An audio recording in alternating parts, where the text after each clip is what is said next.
Welcome to the Waterplay Podcast. I'm your host, Jacob Hewitt. Lucas cannot be here for this week's episode as Lucas is very busy, so I will be going solo once again. We said this as the episode aired on Rumble and on YouTube. Did not air on Spotify. We're trying to fix the issue with Spotify, as the last couple episodes have not aired, so we'll make sure we'll make sure you can get that as soon as possible. But we said this about the Bears playing the Lions. If the Bears did not improve in some way and got demolished by the Lions, Eberflus would be gone.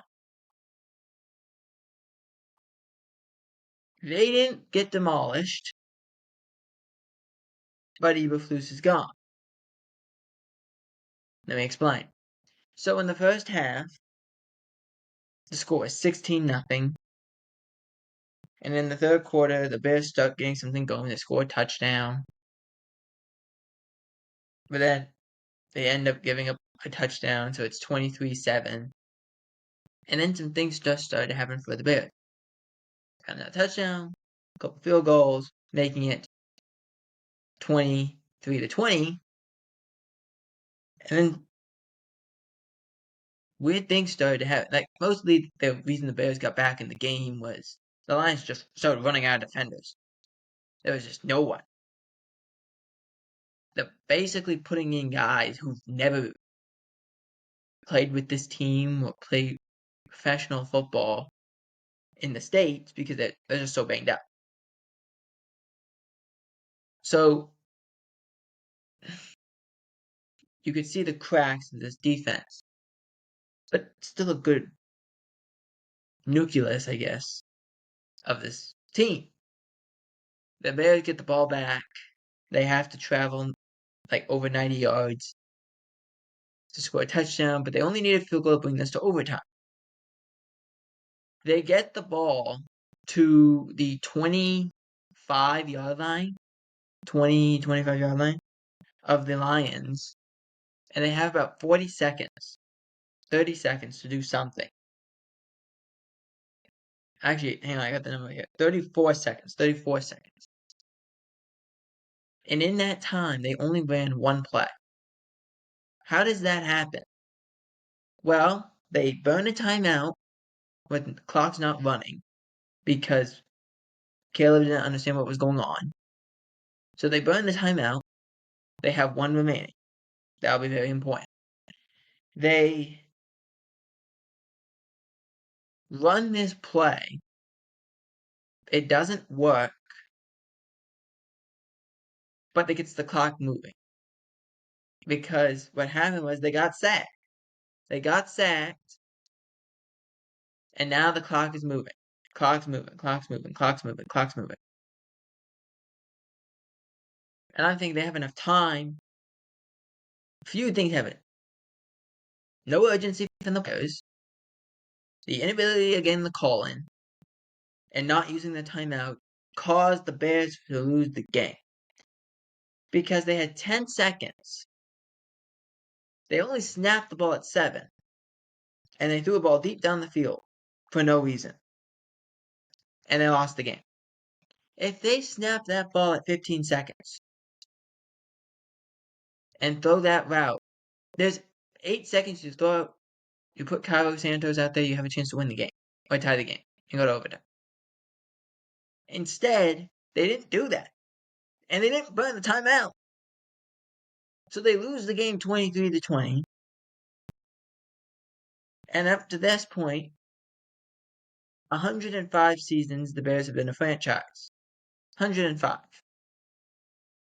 They've been a franchise since the beginning, since 1919, and they have never fired a coach in season. They're very proud of that. Yeah, I guess. I don't know. Until that Friday. I get a notification. Eberflus is at a press conference. He's doing the press conference, and he's expected to be there. He's expecting himself to be coaching against San Francisco. Then about 2 hours later, I get another notification saying the Bears have fired Matt Eberflus. Apparently, during the press conference that he was having on Friday morning, the general manager, the owners, the McCaskey family, the team president, and he used to be the commissioner of the Big 10 or the Big 12 or whatever. One of those conferences. He's now there, and they were all meeting and wondering what's the future of the Bears. And they said, Eberflus will not be a part of this. And Eberflus was fired.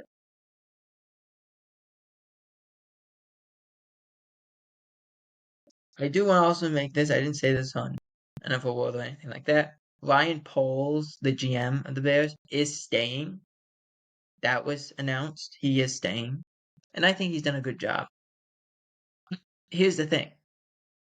You look at Eberflus's record, there is constant mistakes. There's constant reaction. Plus, here's what happens. You fire... This is how much chaos was going in Matt Eberflus's orbit the last year and a half. Last year, they fired the defensive coordinator because of allegations of misconduct to the point that the FBI raided the defensive coordinator's home. So obviously some misconduct. So they bring in a new defensive coordinator. Oh wait, no, they were not. They're gonna have Matt Eberflus coach defense. Okay, fine. He's a defensive coordinator. Fine. They let go of their offensive coordinator last year. They bring in Shane Waldron, who was the offensive coordinator in Seattle. And Seattle's like, don't take him. He's not good. And they fire Shane Waldron because he's going to get Caleb Williams in that offense killed. So now they have Thomas Brown, who was I don't exactly know what his title was. Quarterback coach, passing game coordinator. I think it was passing game coordinator. So he becomes the offensive coordinator. The offense looks better. But then they basically put lipstick on a pig at this point. There was no, as the old saying would go, basically they just said, we're going to try to dress this up as possible and I hope no one notices. And they kept doing it. They started this last year. It finally finished this year. Eberflus gone. Thomas Brown promoted for the second time in about 17, 19 days, 20 days, something like that. And who knows, maybe something comes out of this season for the Bears, but it was bad. The defense was solid, but they lost their enthusiasm after the Commanders lost. They had the blocked field goal that lost them the game against Green Bay. They are down 11 against the Vikings, come back, get that game to overtime, and the offense stalls out. Then they go and play this game against the Lions, and for the first half don't show up on offense. Then in the second half, show up enough on offense, but then you have the biggest blunder. And you can blame, well, it's Caleb Williams' fault because he's the quarterback. He's a rookie. He's not going to know the situation. It's on your coach to know your situation. He didn't. That's the problem. That is the massive, massive problem with this team. It needs to be fixed. You can't blame Caleb Williams for everything. He was making things happen. The funniest thing I say is when people who play Madden know the situation better than you, that if they can't get the ball, if they just call the timeout. Eberflus did not get that message somehow. I don't know. You can defend Eberflus all you want, but he was not a good coach. He didn't know what he was doing, and then he defended not calling the timeout in the press conference later. But here was something we didn't know until Sunday. Jay Glazer sat up there on Thursday and said, it's still going to be Eberflus, still going to be. Sunday, he said what happened was Eberflus met with the team after the loss, didn't really take any responsibility, surprising, and said, we need to fight through this adversity. And Jalen Johnson, who's their best player, best player, stood up and for 10 to 15 minutes talked about how bad it's been for Eberflus. Saying you're not in position to say that we didn't do everything we could do to win. We need to use this adversity to win. You're not in the position to do that. You shouldn't have been retained last year. You were. You couldn't do anything on offense. For again, the second time we said this, Coach Fox was there when they drafted Mitch Trubisky. They got rid of Mitch Trubisky, but when Mitch Trubisky, the year he was drafted, Coach Fox was let go. They bring in Matt Nagy. They let go of Trubisky. They draft Justin Fields. Later that year, Matt Nagy gets fired. They bring in Matt Eberflus. A couple years with Justin Fields. They let go of Justin Fields. They bring in Caleb Williams. Now, at the end of the year, or almost end of the year, Eberflus is fired. This cycle continues of they go a year, they draft the quarterback, and in the year, that next offseason, they fire the coach. Or in the case, this season, they fired the coach. It's what they did. It's what they did. It's not that hard to understand. Let's move on to another coach, specifically a guy trying to get back into coaching, Bill Belichick. Bill Belichick, this was a shocker, I saw this, and it's Bill Belichick to the University of North Carolina. So when I read this, I gotta be honest, when I read this, I thought they meant Carolina Panthers. So I was like, what? Dave Canales has done a decent job, and Bryce Young looks good. Why are we firing Dave Canales? So I had to read it again, and I said, oh, the University of North Carolina, gotcha. Now, everyone's saying, this means here's I'll read the notification right here. If I can find it, hang on. I'll read the notification. I have the notification right here. Bill Belichick to UNC is not crazy. In the NIL and transfer portal, Bill Belichick could make the Tar Heels an instant contender. They also went on and said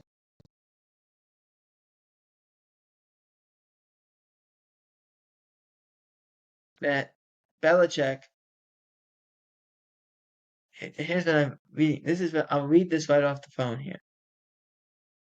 It says Belichick's interest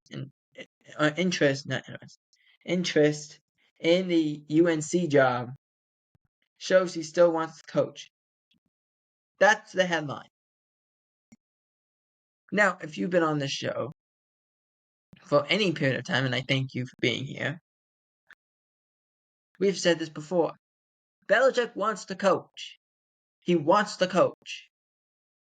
But the thing is, what's Belichick want in control? Does he just want to coach? Does he want to be the GM? Does he want to have more of a fluid situation of what he's capable of doing? Does he want to work more closely with the GM but not be the GM? What does he want? That's really what the question is for Bill Belichick. And I saw this, and I want to answer this the best way. Because I've been saying this, and I don't think I said it here, but I'll say it here. I think Belichick will do the Bruce Arians. When Bruce Arians went to Tampa, he was there for like 3 or 4 years. It was fine. And then he decided, I'm going to retire. Todd Bowles going to take over as head coach, and that's it. It's what they did. I wonder if Belichick takes any head coaching job, college, pros, high school, whatever. If he takes a job, if he's just going to coach for a couple of years and then say, okay, McDaniels, Dable, Braves, Vrabel, whatever, now you're the head coach. I wonder if they do that. I wouldn't be shocked. It gives his disciple, in a way, a chance. But I wouldn't be shocked by that either. I think that all needs to be said. Hang on, come on. Sip water. Excuse me. Sorry about that. So, God,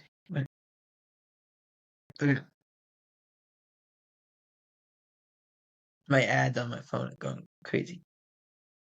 So, we want to extend our sympathies, I think. Yes, we want to extend our sympathies to Randy Moss, as Randy, who's been on the Sunday countdown for Sunday's games, he's stepping away after battling health issues, which it started a few weeks ago. So, a few weeks ago,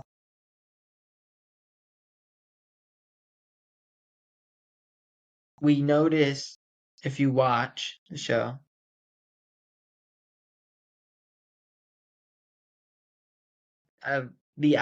his eyes, as in his eyes were yellow. So, this is a condition. This does happen. So, obviously, not the pupils itself, but the around the eye. So the eyeball itself is yellow. And it led to, this past week, Randy Moss wearing sunglasses. And people made a big thing about it. Randy Moss said via his Instagram, "Throughout the week of the holidays, your boy has been battling something internal. And I just want to ask for all the prayer warriors to put their blessings hands on me and my family throughout these hard times. I'm battling something. Man, it's something internal. Your boy's going to get through it. I got a great team of doctors. I got a great family around me. All you man, y'all do your checkups and get your blood work done. And we'll work through it. Alright? Thank you for the prayers." Moss, 47, echoed his remarks on Sunday NFL Countdown, sporting a pair of sunglasses. As we said before, this comes after fans of the show speculated the condition was something to do with his eyes, as it had like a kind of a yellowish tint to it.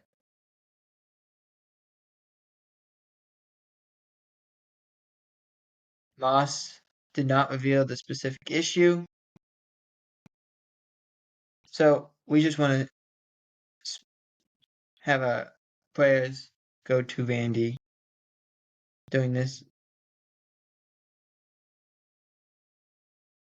very difficult time for Randy Moss and his family. Personally, I like how Randy describes the game. I think he's obviously very intelligent, but he understands how to, and like you say this, I took a class once in announcing, and it's more like it was an overview class kind of thing. or an overview of a class kind of thing. And it was in podcasting, it was and in radio and in all kinds of things. And it was saying you don't want to make your audience feel, what's the word exactly? Unintelligent. You don't want to make them feel unintelligent. You want a healthy mix of, this is your first time watching, to you're an avid watcher. You watch all the time. And Randy does a good job in that. So we just hope that Randy's okay and he can return to good health and return back into a football analyst role. We really hope for that. Moving on into more lighter news. So we're going to talk about this. It's not lighter news exactly, because these two things allude into each other. So, as many of you are aware, Azeez Al-Shaair was suspended for 3 games for the hit he put on Trevor Lawrence. A lot of people have come in defense of Azeez Al-Shaair, and a lot of people have gone and been on the offense and been attacking Azeez Al-Shaair. To explain what was happening, it's a run from Trevor Lawrence. He's going to roll outside the pocket, and he's going to run for a first down. He does slide and moderately late, moderately late. But Azeez Al-Shaair is in front of him. He's not on the side of him. He's not behind him. He's in front of him. And he jumps forward, and he forearm shivers Trevor Lawrence. Now, whether or not we say Trevor got concussed because of the forearm, because of the shoulder, or because of the ground, does not change the point. The quarterback is sliding. He's giving himself up. You are jumping and hitting him as he's giving himself up. And it resulted in Lawrence being knocked out and then ended up a day or two later being officially done for you. Not for the same injury, for a different issue, but it all happened. And Azeez Al-Shaair was suspended. Now, this is not the first case of Azeez Al-Shaair. This is, I think, the 3rd or 4th case in this year, where he hit Caleb Williams late on a Sunday night. He hit a Colts player who was out of bounds by like 5 yards. And then he had this hit. The NFL made an example. Whether you agree with it or not, they made an example. And suspended him 3 games without pay. Though, since the Texans are on bye week, the suspension only starts next week. That does mean he misses the game against KC. I know. But it is what it is. You did this. He went to the board, where you have an independent judge, to try change the suspension, but wasn't changed. It was upheld. And so he's going to serve his suspension. We said on the NFL World YouTube channel and on Rumble at the time that Miko Ryans took the side of Azeez Al-Shaair, saying that the Jaguars' reaction was an overreaction, which wasn't. It was not at all. It was a proper reaction. If my job as an offensive lineman and my job as a teammate is to protect that guy who makes a lot of money because he's our quarterback. Like, that's the guy we gotta protect. That's who we protect. So, of course, that was not an overreaction. It didn't help that Azeez was trying, we talked about the gimmick where he hit Caleb Williams. That led to a little bit of fight where Al-Shaair ended up taking a swing at somebody. I don't know about the Colts game, how that was handled, but I do know that in this one, they were like trying to pull him apart, and how he ended up then like talking trash to the Jaguars and talking trash to the Jaguar fans. It was a dirty hit. It was, let's be honest. A lot of people have defended it. Tom Brady actually defended Aziz Al-Shaair, saying, yes, it's a hit, but it's a physical sport. Those guys are going 100 miles an hour. I mean, I get it. But gotta protect yourself. The late slides, though, I think it also needs to be talked about. Quarterbacks sliding late, where the guy is 2 inches away from them and then they're sliding. Quarterback sliding. You're gonna take a guy out because you want to get the extra yard. I don't think that's what Trevor was trying to do, but it just needs to be talked about. And Micah Parsons, and I even was wondering about this. Micah Parsons wants clarity on what's the slide rule. How do we describe this? The quarterback slide rules. Because if I can't hit him, what's the slide rule that we have? I don't know. And the answer is, again, I think the NFL's going to have to try and go through this in the best way they can. They're going to have to go and say, NFL, we got to change this rule. Where if quarterbacks slide late because they're trying to get an extra yard or they're trying to get to 15, and these defenders, they do pull off, but they don't know if they should pull off. Because you're seeing a lot of this, of quarterbacks are not getting hit as much when they're running. Because defenders are like, if I hit him, what happens? Because he may slide if I try to get close to him. So I'm just going to stand here. We saw that a couple times. Because these quarterbacks will slide very late, try to get to 15 yards, and that's it. And get mad when they don't. The NFL should go and say, okay, we are going to fine quarterbacks if they slide late. They're trying to turn the ball upfield, and if they're not designated as sliding, they're not showing that they're going to slide in some way, we're fining or something. There has to be more clarity than what there is. Okay, moving on into let me see if I can find it. I want to make sure I have everything.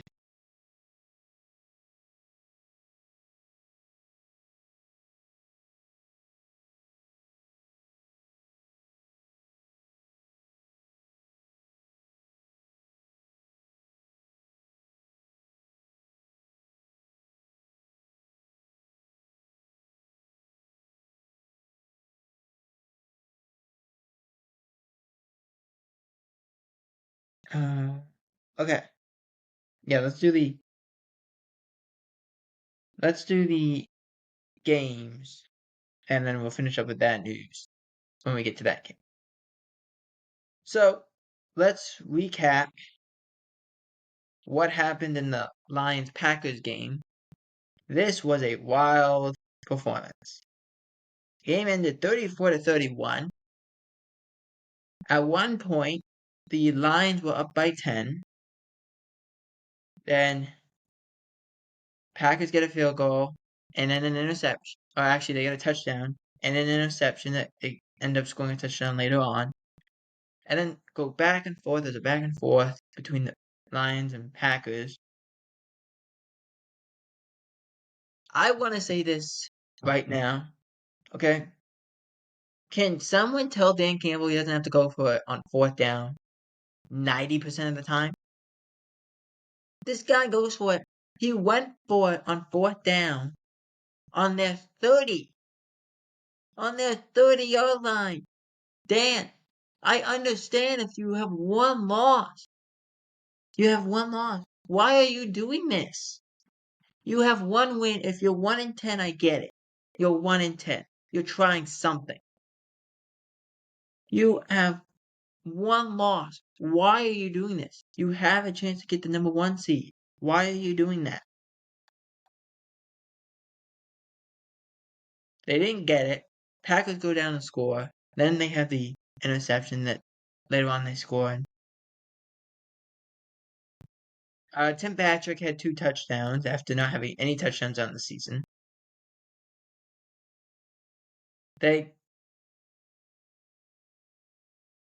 Lions end up getting the win. But here's what happened. 4th and 1. 4th and inches, something like that.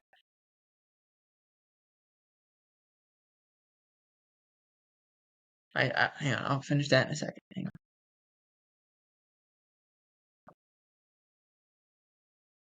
So it's 4th and 1. Lions would smartly take a field goal in this situation, giving the Packers about 30 seconds to go down the field and get a field goal on their own side and bring this to overtime. Instead, the Lions decided to go for it in plus territory on the 40-yard line. So they could lose the game by this. They get it. They burn the rest of the clock. They kick the field goal, game winning. They get the 10 wins. They get the 12 wins, my bad. They get the 12 wins. And clinch a playoff game. But my God. Someone tell Dan Campbell, don't go for it every single time. I don't disagree with them going for it necessarily to go and have a chance to completely win the game. Not every time. Please don't do it every time. You can give Detroit Lions fans cardiac arrest by doing it. Now, we're going to kind of skip around a little bit because this notification just came out. The NFL has closed the Watson investigation. That's the headline. League won't fine or suspend Watson for most recent allegations, citing insufficient evidence. So, Deshaun, you're lucky. You're very lucky. Here's why. This is another incident that happened. I don't know when this incident happened, but someone else talked. You are very lucky that you did not get fined, suspended, blackballed, whatever. You were very lucky. Because this was like, what was it, like 24 now? It was like 24 allegation. It's absurd. It's absurd. It's ridiculous. At some point, something's got to happen. Not this one was close to insufficient evidence, but still. Come on, Deshaun. Like, stop. This doesn't work. So stop doing it. Okay, moving back to the games. Carolina at Philadelphia. Philadelphia favored by 13.5. I have Philadelphia winning, but I don't think it's going to be by 13. I don't even think it's going to be more than that. I think it's going to be less. I think Carolina is showing some things. I'm kind of intrigued to see what Vic Fangio does. But I'm going to think Carolina covers. Philadelphia wins, but it's a close game. 28-21. Next up,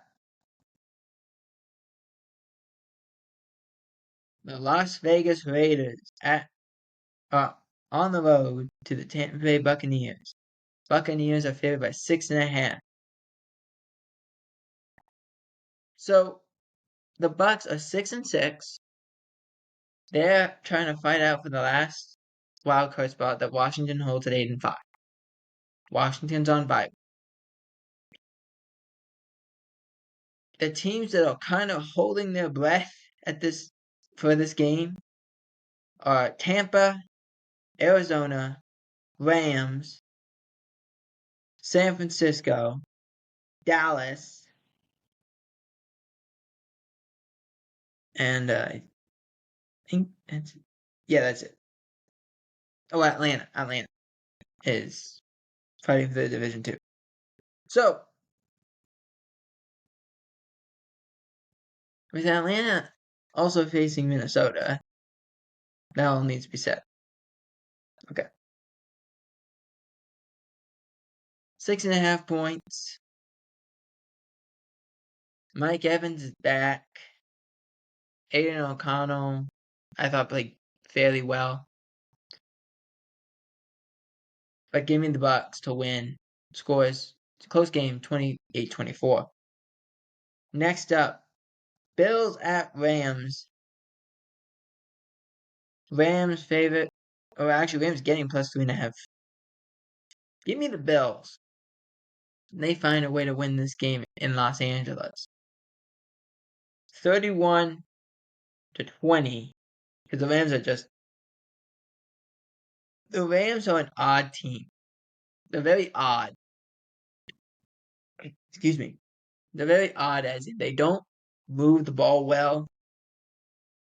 They can put up points, but they're not suited particularly well. I don't know how to really describe it. And I just don't think they're good enough to beat Buffalo with the tear that Josh Allen's on. So give me the Bills to win 31-20. Next up, Bears at Niners.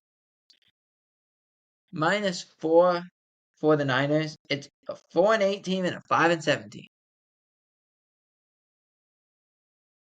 Don't be surprised the Bears play inspired with their new head coach. I'm going to say the Bears win. They shock San Francisco, and it looks like there's more questions than answers in San Francisco. Bears win this 30. No, not 30. 24-21. 24-21. Let's do that. Next up, Sunday Night Football. Chargers at Chiefs. Chiefs favored by 4. Over-under is 43. Why did I say the over-under? Because for whatever reason, the Chiefs can't get to the over-under. It makes no sense. Every week, it's like a new thing with the Chiefs. You can't explain it. It just is. They played the Raiders on Friday. And that Raiders team can't run the ball, have had backups. The 2 starting running backs were out. Their backup, the starting quarterback got hurt. The backup quarterback got hurt. The starting comes back from a broken thumb. And somehow the Raiders nearly won that game.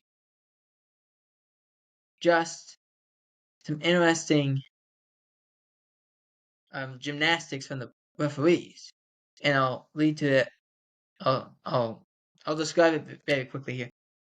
Raiders have a chance to win the game. They've missed like 3 kicks this whole game. 3 field goals. Long field goals, but they've missed.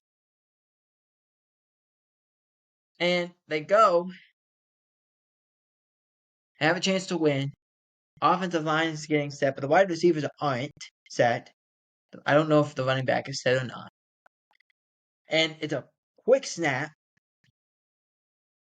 O'Connell's not ready for the ball. Ball hits him in the chest. Goes on the ground.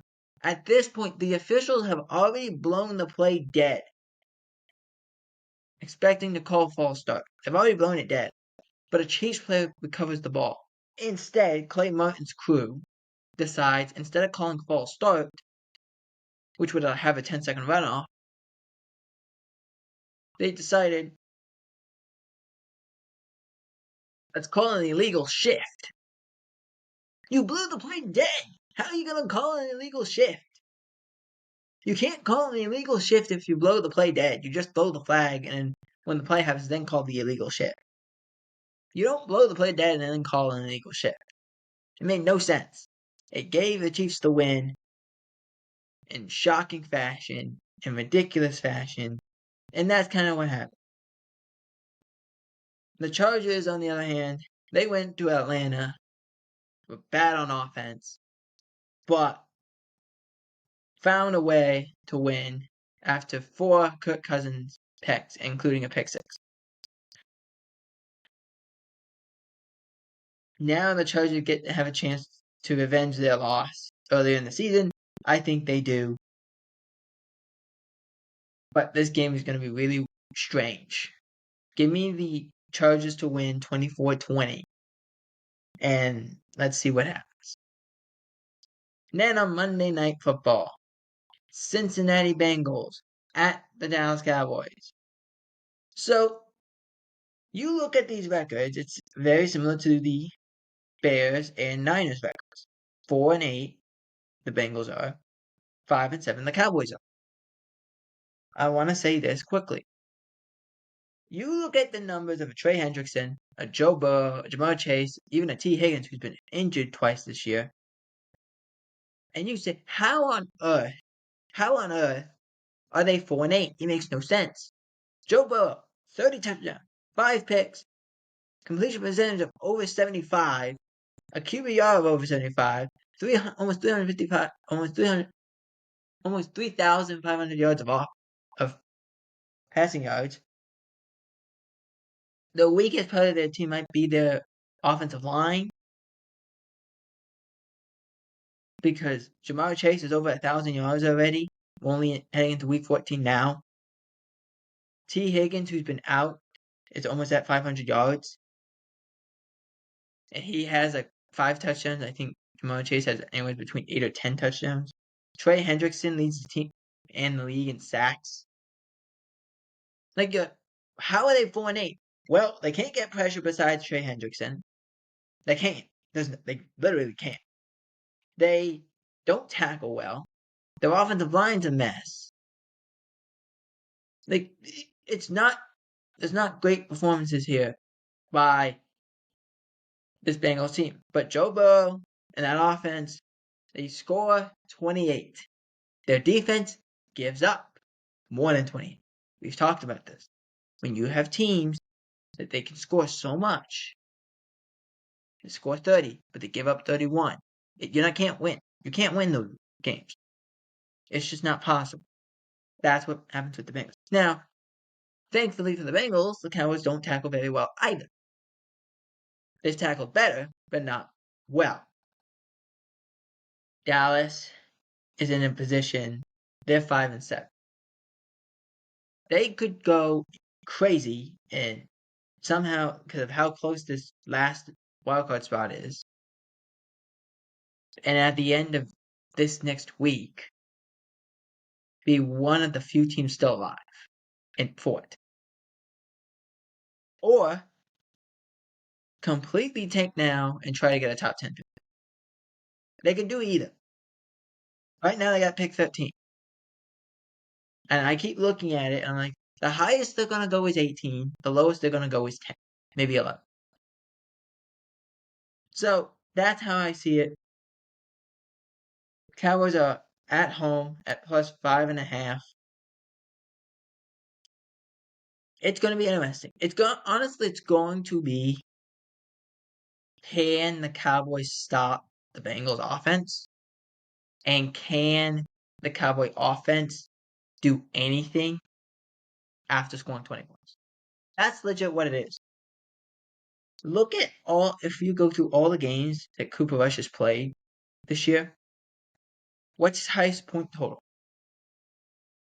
You could say, okay, the Commanders. They scored 34 in that game. Yes. How much did the offense score? 20. They had 2 kick return touchdowns, which was 14 points. The game against the Giants, they had 27 points. That was the final score, 27-20. The offense scored 20. They had a pick 6. That's kind of how the Cowboys operate.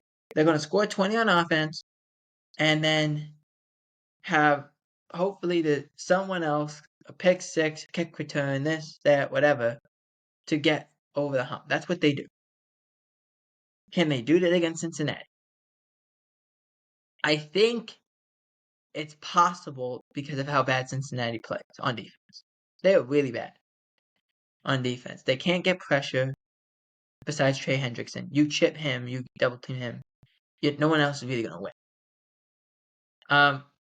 They don't take the ball away very well.